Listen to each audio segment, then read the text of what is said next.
Welcome to Confessions of a Terrible Leader, where real leaders share the raw truth about the lessons they learned the hard way so you don't have to. Join our host, Layci Nelson, founder of Transcend Leadership Collective and former terrible leader. Every leader can become worthy of being followed if they are willing to put in the work. On this podcast, we share the messy stories and behind-the-scenes reality of what the work actually entails.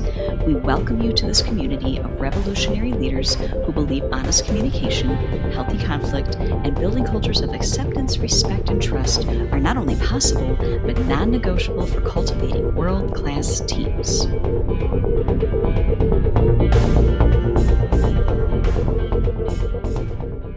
Having walked your leadership journey with you for some of it, I haven't seen all of it up close and personal. I think one of the biggest shifts that you have made is realizing that you can't manage everybody the way you want to be managed. You can't lead everybody the way you want to be led.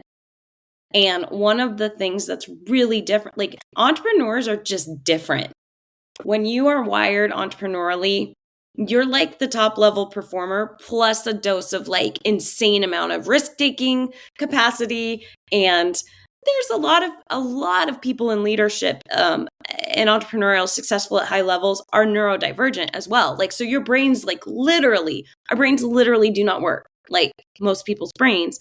The way that we need to be led isn't necessarily the same as what most people thrive under and do really well. And seeing you shift that into recognizing you have to connect and lead people based on the person in front of you, not who you are. I mean, does that make sense? Yeah. Would you agree with that assessment, like how that's impacted you or how that's impacted your leadership? I would 100% agree with that. And I think, Gary Vee,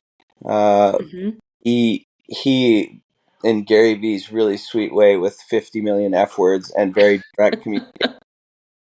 But I mean, the message that he sends is you're absolutely out of your mind if you think your employees are going to care about your company as much as you care about it. Because I feel like you're always like, oh, I just wish that they cared like I care, And he's like, get over that because it's not going to happen. Easy to hear him say that. Easy to logically be like, yeah, duh, nobody's going to care like I care.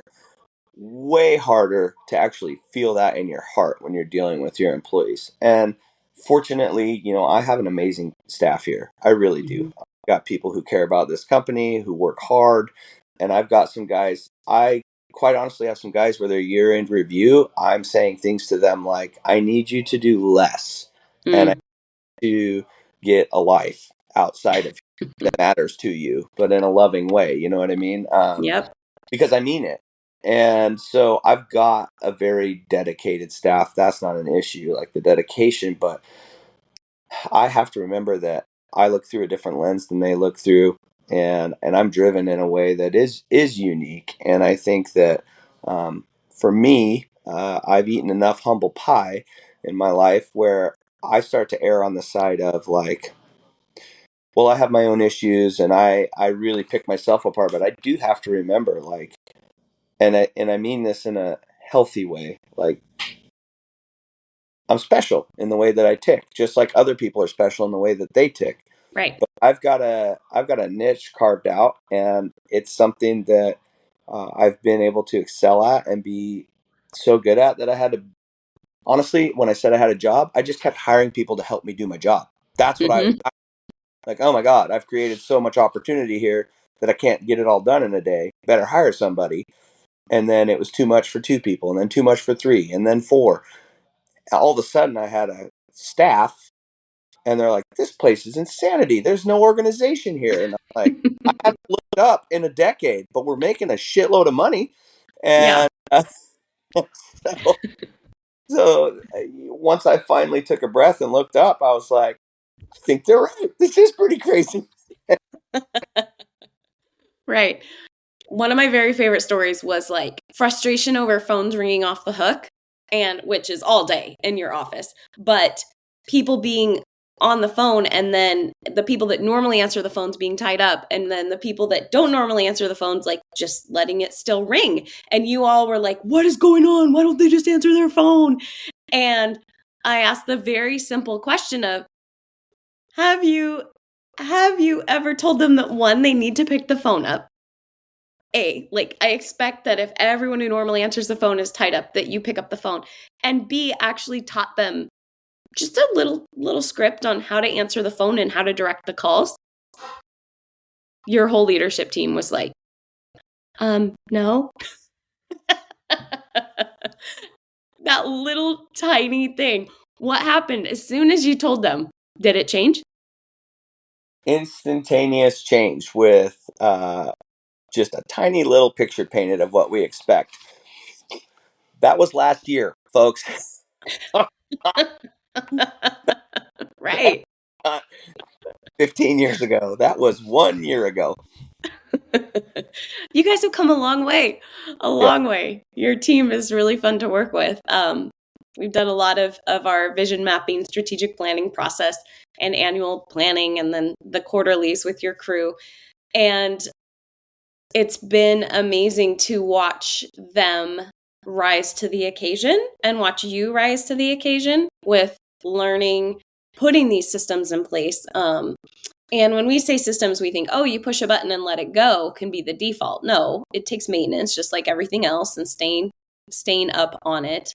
And when I say understanding that people don't think like us and that we're different, a lot of us that are sitting in the entrepreneurial seat, we would be like, well, if the phone was ringing off the hook anywhere, I'd just figure out how to answer it.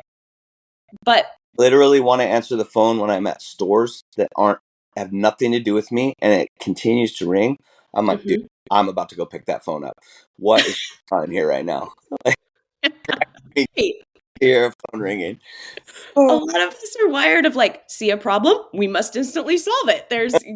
We are going to figure this out. And before we've owned our own companies, we've done that intrapreneurially in other organizations. We just go get it done. We're also notoriously hard to manage. That's why we own companies now.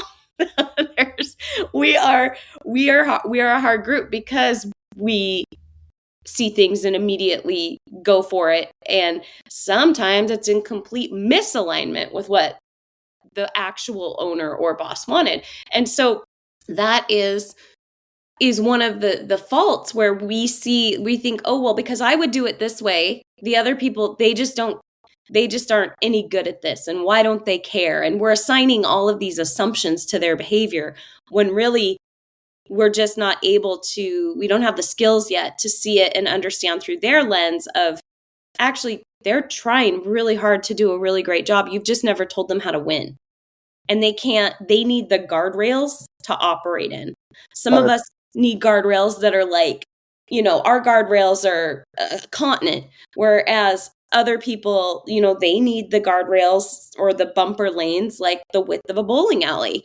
And one isn't better than the other. You need them all in a business to get the job done. Yeah, 100%. I mean, when I tell you we were behind and I was just hiring people to help me do my job, I'm not kidding. We didn't have job descriptions. We didn't have quarterly meetings. We hardly had annual meetings other than like, yeah, I probably should pay you more. You're right. You've been doing a lot. It was disarray for a long time before we got some structure around it. All right. In closing, our conversation today, what is something, if you could get in a time machine and go back and talk to Chad of 8 years ago, what would you tell yourself? I fell into the trap, and I don't think it's all bad. I'm still willing to do this, but I've always felt like I need to be willing to roll up my sleeves and get into the trenches with my crew. And that I need to be able to not only be able to do everything that everybody's doing in my company and be willing to do everything that everyone's doing in my company, which for the record, I still am willing to do whatever I need to do, including taking out the garbage, which I do all the time around here. Like, it ain't like that. But like, I thought that was necessary on a regular to be a guy that's rolling up my sleeves and getting into the muck with everything that's going on. And it felt like leading by example. And I do believe that there's something to be said for that. And I think that still needs to be seen sometimes. But what I would tell myself 8 years ago is somebody has to look out for the health of the company. And you being the owner, it is your job. It is literally in your job description to be the one that is painting the big picture and getting everybody moving in the same direction. And once you've established that and you have a vision that you're all bought into and moving forward, which that little sentence is a huge process. But once you're moving forward, then it's your job to keep steering the ship in the direction that it's supposed to be going in. If you're not doing that, everybody can be rolling up their sleeves in different directions. And if you're rolling up your sleeves with them, all you're doing is saying, yeah, keep rowing in this direction, but the guy behind us is going to row in the other direction. And I'm about to roll up my sleeves and help him do that. And all of a sudden, you just have a company that's trying the best that they can, but everybody goes in the same direction. It's going to be doing so much better. And I would tell myself, trust the people that you have in place and trust the process and start to roll your sleeves up in the job that you need to do, which is steer the big ship in the right direction. That would be what I would say to myself. Now, what would you say to our listeners that are like, okay, I need to get this ship in the right direction, but where do I even start? I had to have help. So I was, and I'd read a million books. I mean, and some of the books I read way before they applied to me. Some of the books I've read, I've been like, well, shit, that would have helped, 3 years ago.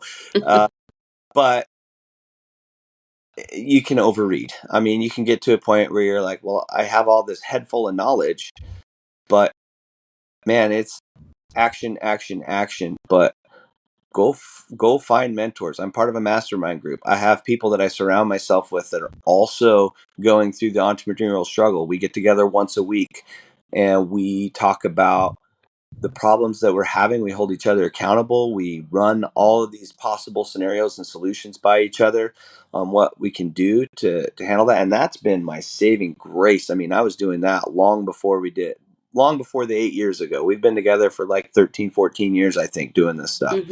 And having that group to bounce things off of. There's ideas, concepts, everything that I wouldn't have thought of, from how to deal with personnel issue all the way to how to deal with a P&L issue, like everything in between. So that get a group of people together, because it is very lonely sometimes at the top, and if you don't have people with you in that journey, it's really easy to get blinders on and think your way's the right way and hard to see outside that box. Getting that outside perspective is absolutely critical. But you can sit around those tables and hear all that stuff and not do anything either. It's an inside job to get to a place where you realize the company's bigger than you are, because that's when the change really needs to occur. Actually, before that, but good luck doing that before that. And then once you're at that recognition of this is bigger than me and I need these people around me, and it's my job to help them be the best versions of themselves they can be, I think that at that point the humility steps in and you're able to be like, okay, I need help, I'm going to get help, and I'm going to guide this thing look, people have done it a gajillion times before me. Let's learn from their mistakes and not make my own, because I've made plenty. And So when margins are tight, as they are for a lot of us right now, when margins are tight, where should the money be going in where are the priority areas for money to go? Because you say you can't do it on your own. You need to bring in help. Masterminds sometimes cost something to participate in. Facilitation is not free when you have people come in and help you get your team rowing, having regular meetings. Full disclosure, I do that for your company. So how do you decide that that's worth why is that worth the investment when margins are tighter than they've been for a long time for a lot of people in the economy right now?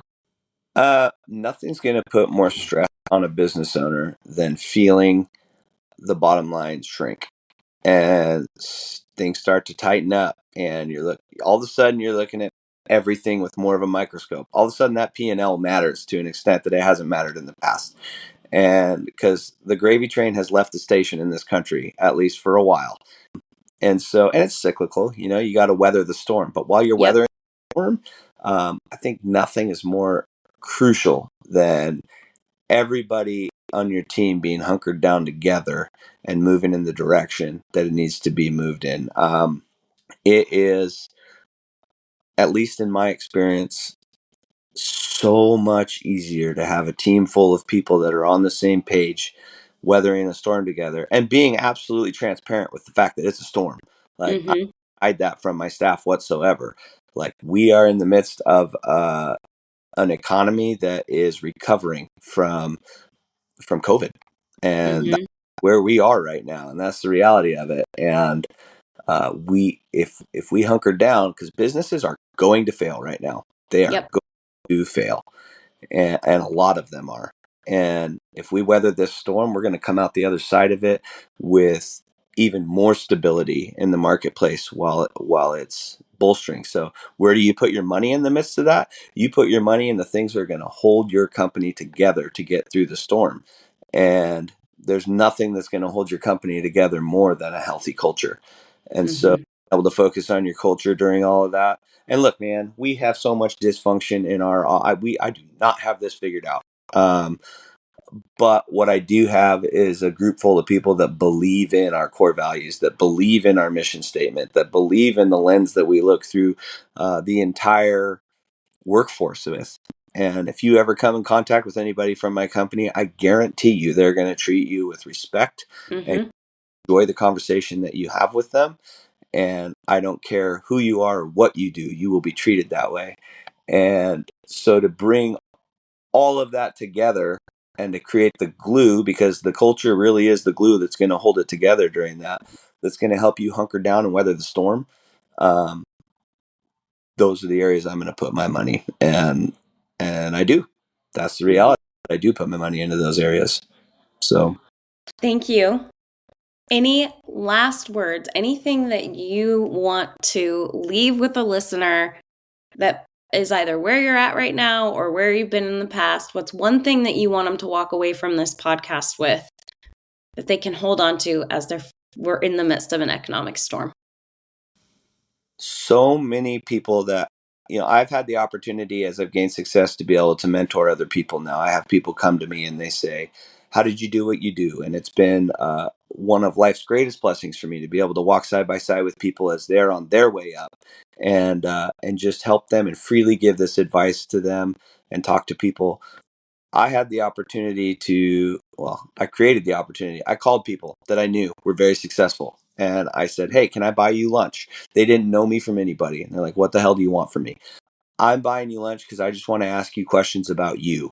And I want nothing from you. I'm experiencing some success. I know I'm headed in this direction. I just want to ask you about your experience, and I want to buy you lunch to do it. And that is it. I want nothing from you other than that.